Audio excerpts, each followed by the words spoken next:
I'm Mike Morris, MLA for Prince George Mackenzie, and you're watching Mike's Minute.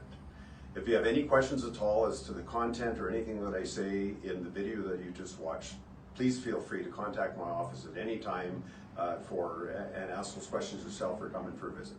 We're north of Prince George in an area that was logged off probably 40 years ago, and pine were planted in this particular area and were well established by the time the pine beetle hit about 20 years ago up in this particular area.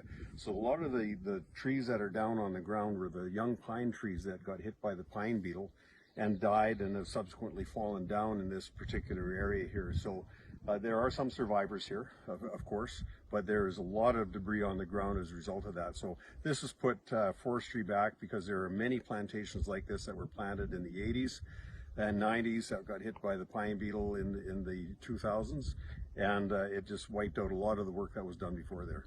So Mike, we see all these, trees on the ground which were, killed by the pine beetle and fell over, but why don't we see any of them decomposing? It's just drywood all over the place. It takes time, I've talked to scientists and they say it takes about 400 years for a tree to decompose. So it'll lay on the ground dry like this for a number of years, maybe a few decades, but then it starts to rot and it'll start retaining moisture, so it will end up adding moisture and keeping the moisture on the ground, but only after probably a century or so before it gets to that point.